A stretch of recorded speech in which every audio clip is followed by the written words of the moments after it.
Aqui, ó. Oh, perdão, eu falei 6 anos, né? Eu estou ficando maluco. Perdão. Artigo 103. Será contado como tempo no cargo efetivo exercício que o funcionário houver prestado no mesmo cargo sem solução de continuidade, desde que o prazo, por prazo superior a 6 meses. E aí, quais são qual é esse prazo? Aqui, ó.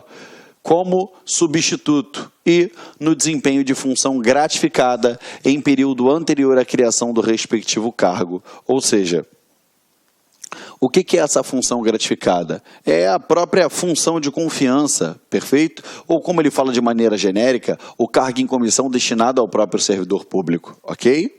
Artigo 104. As promoções obedecerão à ordem de classificação. Então, não adianta, ela vai obedecer à ordem de classificação. Seja fazendo o cômputo da antiguidade, que é em dias, seja no cômputo do merecimento, conforme a gente já viu aqui em outro slide. Ok? Perfeito? Vamos lá. Haverá em cada Secretaria de Estado uma comissão de promoção que terá as seguintes atribuições. Então, quais são as atribuições da Secretaria de Estado? Aqui, ó, dessa comissão de promoção. Isso é importante porque é um rol de competências que traz e pode cair na tua prova. Aqui, ó, primeiro, eleger o respectivo presidente, decidir as reclamações contra a avaliação do mérito, podendo alterar fundamentalmente os pontos atribuídos ao reclamante ou aos outros funcionários, avaliar o mérito do funcionário quando houver divergência igual ou superior a 20 pontos entre os totais atribuídos pelas autoridades avaliadoras. Então, peraí. Avaliar o mérito do funcionário quando houver divergência igual a 20 pontos entre os totais atribuídos pelas autoridades avaliadoras. Então, ele vai fazer o quê? Aqui ele avalia o mérito, tá bom? Quando eu falo ele, é a comissão. Propor à autoridade competente a penalidade que couber ao responsável pelo atraso na expedição de remessa do boletim de promoção, pela falta de qualquer informação ou de elementos solicitados, pelos fatos de que decorram irregularidade ou parcialidade no processamento das promoções. 5. Avaliar os títulos e os certificados de cursos apresentados pelos funcionários. Ou seja, lá dentro da avaliação por merecimento, ele vai apresentar alguns cursos, alguns certificados e cumpre a essa comissão avaliar todo esse conteúdo apresentado pelo servidor, justamente para saber se ele se enquadra ou não dentro dos preceitos que foram tratados ali, tá bom? Dar conhecimento aos interessados mediante a fixação na repartição. Então, ele vai dar conhecimento a informações relacionadas mediante fixação lá dentro da repartição, ok? Lá no átrio da repartição. E vamos lá, o que ele vai fixar lá no átrio da repartição? As alterações de pontos feitos nos boletins e de promoção, dos pontos atribuídos pelos títulos e certificados de cursos. Artigo 106. No processamento das promoções, cabem as seguintes reclamações. 1. Da avaliação do mérito. 2. Da classificação final. Perfeito? Então, cabe reclamação da avaliação do mérito? Cabe. Cabe reclamação da classificação final? Cabe. Não quer dizer que vai ser atendido, mas que você pode reclamar? Pode. Que você vai fazer uso ao seu direito constitucional de petição. Ok? Aqui, ó. Da avaliação do mérito, podem ser interpostos pedidos de reconsideração e recurso. Da classificação final, apenas recurso. Então, vamos embora. Na avaliação do mérito, eu posso interpor pedidos de reconsideração e de recurso. Da classificação final, apenas recurso. Então, vamos embora. Da avaliação de mérito, cabe recurso e pedido de reconsideração. Perfeito? Agora, olha o que ele diz aqui, ó. E da classificação final cabe apenas o quê? Recurso. Ih, rapaz, acho que eu fiz besteira aqui. Vai.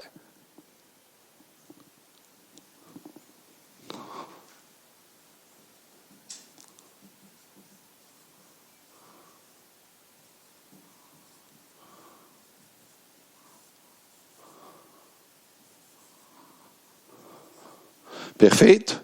Então, da classificação final, apenas recurso. Da classificação de mérito, cabe recurso ou pedido de reconsideração. Lembrando que pedido de reconsideração é aquele que é dirigido à própria autoridade que proferiu a decisão, que é objeto de recurso. Perfeito? E se ela não aceitar, beleza, aí você recorre adiante. Tá bom? Ficou tranquilo isso daí? Vou apagar o quadro, tá?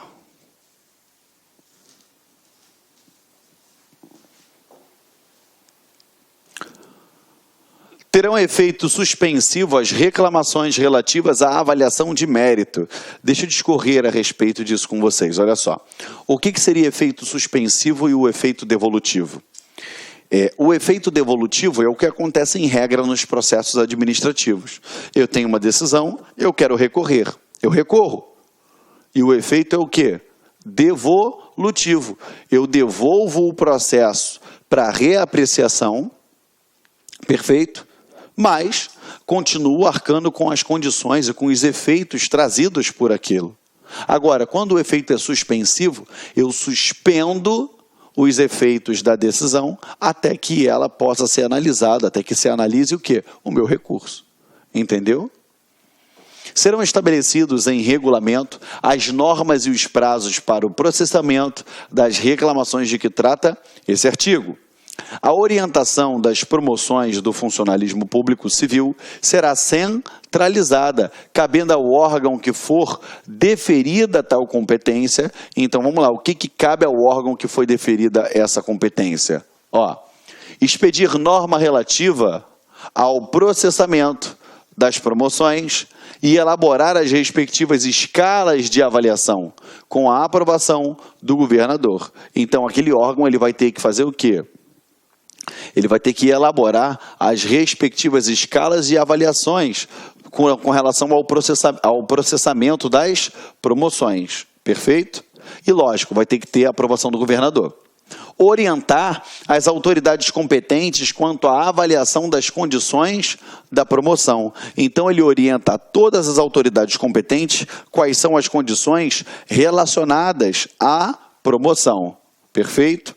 Realizar estudos e pesquisas no sentido de averiguar a eficiência do sistema em vigor, propondo medidas tendentes ao seu aperfeiçoamento. E, vamos lá, então, ele realiza estudo, pesquisa, sempre no intuito de averiguar a eficiência do sistema que está vigorando.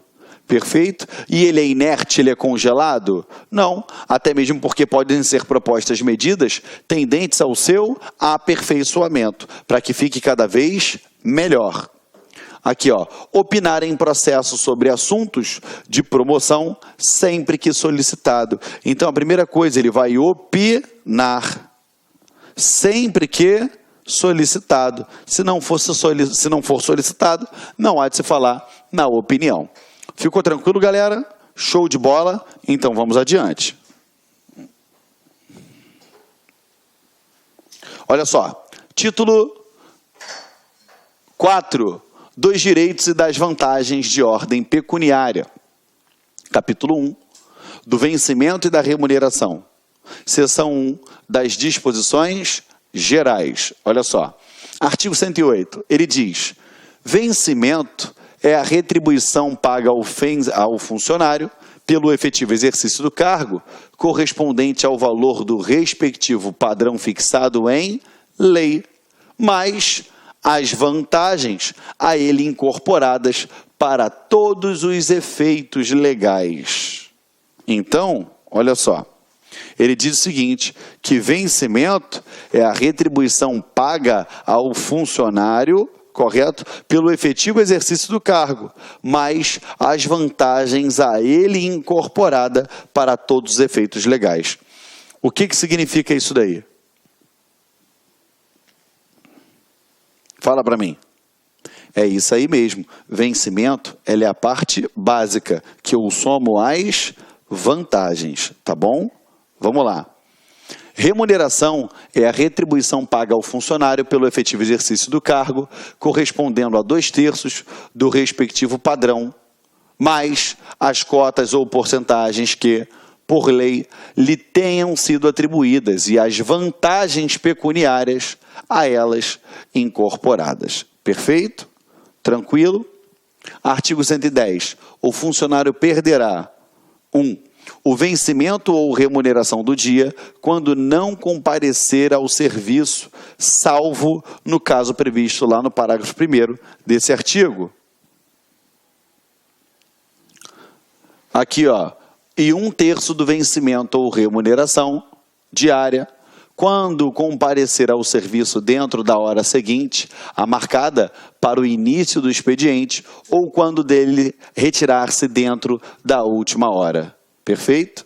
As faltas ao serviço, até o máximo de 6 por ano, não excedendo a uma por mês, em razão de moléstia ou outro motivo relevante, poderão ser abonadas pelo superior imediato a requerimento do funcionário, no primeiro dia útil subsequente ao dia da falta. Perfeito? Olha só, deixa eu explicar uma coisa para vocês aqui. Primeira coisa, a gente já sabe o seguinte, tá?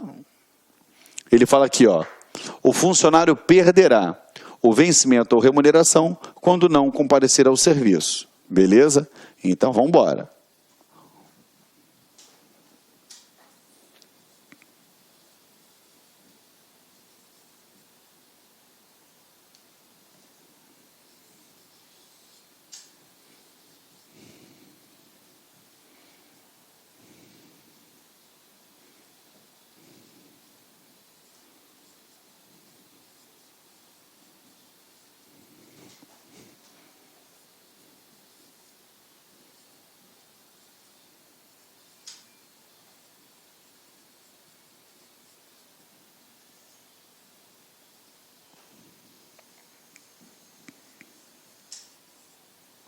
Então, se ele não comparecer ao serviço, ele perde a remuneração ou vencimento. Agora, ele ainda perde 1/3, correto? Da sua remuneração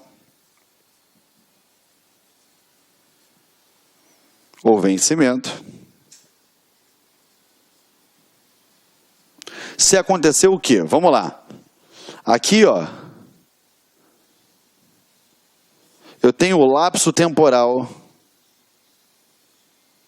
que é o seu dia de trabalho. Como funciona isso? Ele é dividido em horas. Perfeito? Show? Então, suponhamos que aqui, ó, é a primeira hora. E aqui é a última hora. Então, se esse cara chegar atrasado ao ponto de chegou após a primeira hora, ou então ele foi malandrão e saiu antes da última hora, dentro da sua escala normal de trabalho, o que vai acontecer? Ele perde 1/3 da sua remuneração. Então, Geraldo, cheguei atrasado 20 minutos, tranquilo. Cheguei atrasado 1 hora e 1 minuto, já era, porque você chegou o quê? Após a primeira hora. É o que ele diz aqui, ó. Ele perderá 1/3 do vencimento ou remuneração diário quando comparecer ao serviço dentro da hora seguinte a marcada para o início do expediente ou quando dele retirar-se dentro da última hora. Então, olha só. Ele compareceu aqui, ó. Aqui ele já diz, ó. quando comparecer ao serviço dentro da hora seguinte à marcada. E se ele se ausentou antes da última hora ali, ó, ele perde esse 1/3. Ok? Perfeito? Vamos lá, vamos dar continuidade aí.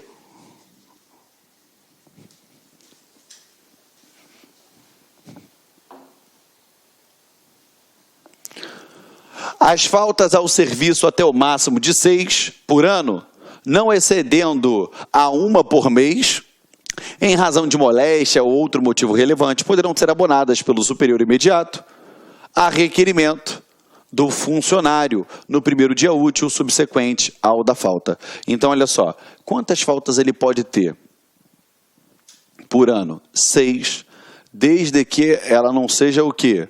Não pode ser mais do que 1 falta por mês. Show de bola? Em razão de moléstia ou outro motivo relevante. Olha, eu estava doente em casa, estava gripado, estava com diarreia, estava vomitando. Beleza, mas eu faltei um diazinho só. E aí eu venho logo no dia seguinte e falo para o meu superior imediato, falo o seguinte, poxa, abona aquela falta aí que eu estava mal. Ele pode abonar? Pode, até o máximo de 6 por ano. Entendeu? E desde que não seja o quê?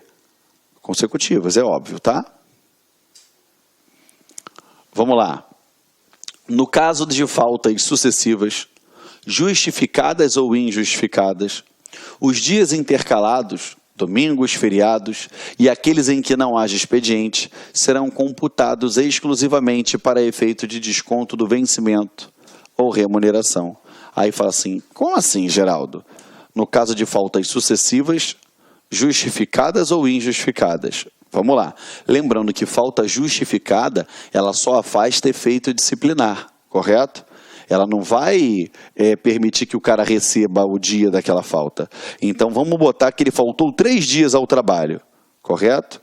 Ele faltou. Aqui eu tenho, ó, segunda, terça, quarta, quinta, sexta, sábado, domingo, segunda, terça, quarta.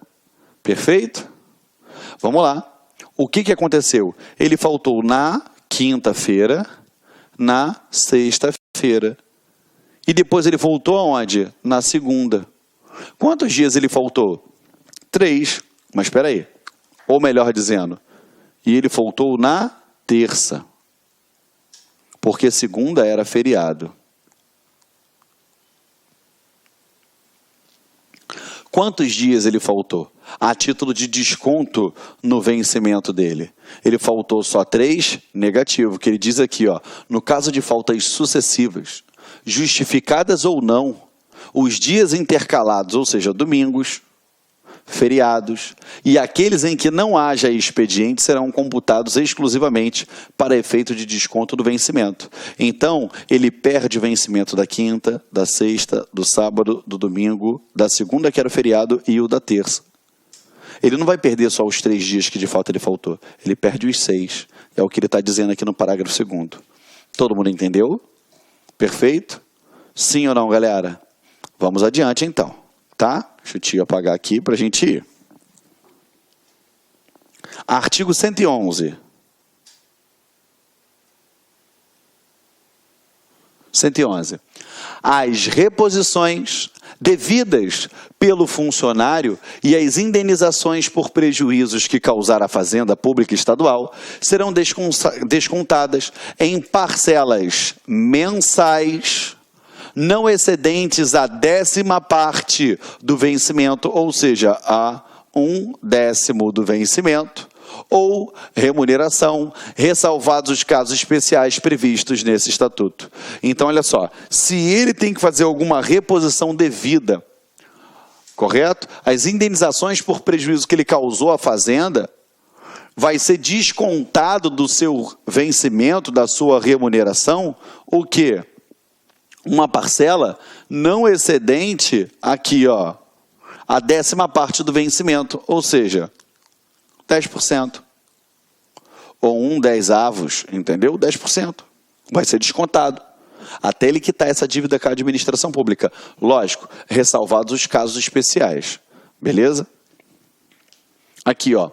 Só será admitida procuração para efeito de recebimento de quaisquer importância dos cofres estaduais decorrentes do exercício do cargo, quando o funcionário se encontrar fora da sede ou comprovadamente impossibilitado de locomover-se. Perfeito? Então, ele só aceita essa procuração quando ele estiver fora da sede ou impossibilitado de locomover-se.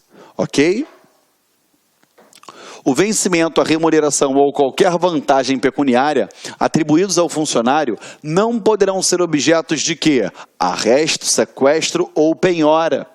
Beleza? Então não pode ser arrestado, sequestrado ou penhorado. Por quê? Ela tem o quê? Cunho salarial. Perfeito? Aqui, ó. Agora, eu tenho exceção? Tenho. E as exceções são duas. Quando se tratar de prestação de alimentos, na forma da lei civil, que a gente sabe que é a tal da PA, que é a pensão alimentícia, correto? Não pagou, vai lá direto, lá, ó, pum, já pega direto lá dentro da conta do servidor público, ok? Nos casos previstos no capítulo 2 do título 6 desse estatuto, ok? Vamos lá comigo. Artigo 114. É proibido, fora dos casos expressamente consignados nesse estatuto, ceder ou gravar vencimento, remuneração ou qualquer vantagem decorrente do exercício do cargo público. Então, ele não pode, perfeito? É vedado, é proibido, tá? 115. O vencimento ou remuneração do funcionário não poderá sofrer outros descontos, exceto os obrigatórios e os autorizados por lei. Como assim, Geraldo? Vou fechar aqui e eu explico para você. As consignações em folha para o efeito de desconto de vencimentos ou remuneração serão disciplinados em regulamento. O que é isso?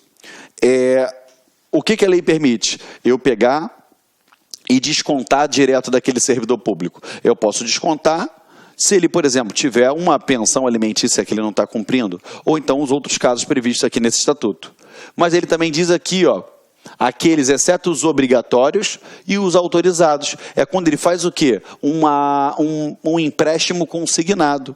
Ou seja, esse empréstimo consignado, ele autoriza o quê? Que seja descontado do seu pagamento automaticamente a quantia referente à quitação daquele empréstimo. Então, ele sequer chega a ter a possibilidade de utilizar aquele dinheiro ou não, porque aquela empresa detentora daquele crédito já vai lá e pega direto. Perfeito? Estamos juntos, meus amigos? Show de bola? Perfeito? Olha só, mais uma vez eu falo com vocês.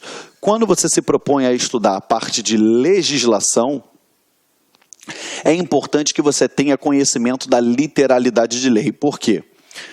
Você não tem doutrina falando a respeito, você não tem jurisprudência, vasta jurisprudência, você não tem, né, os julgados, você não tem os doutrinadores, você não tem nada, você tem o quê? Letra de lei e possivelmente o quê? Questões de concurso.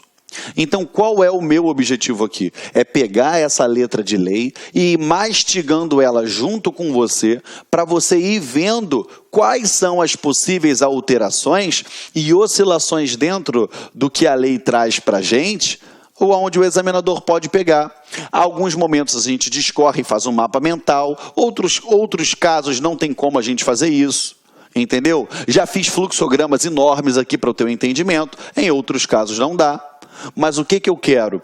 Não fuja desse tipo de estudo, correto? Que ele vai fazer diferença na tua prova. E qual é? Letra de lei, sala de aula, correto? Ou sua aula aqui virtual, sala de aula, perfeito? E o que?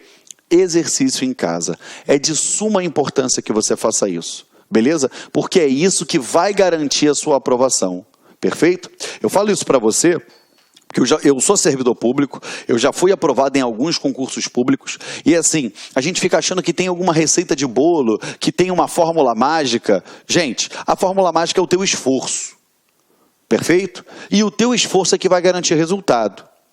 É lógico, né, que você tem que entender qual é daquele concurso. Como você faz isso? Primeiro, você tem que entender como funciona a banca. Depois, o órgão. Nem sempre aquela banca faz provas para aquele órgão.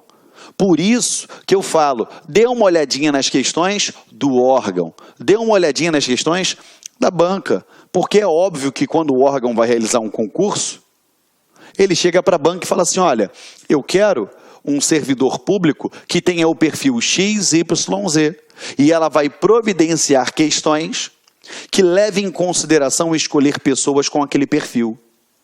Então, assim, o estudo para concurso público, ele se mostra muito mais estratégico, correto? Muito mais estratégico do que qualquer outro estudo que você venha fazer. Uma prova de faculdade, de colégio, por exemplo, de cursinho, é diferente.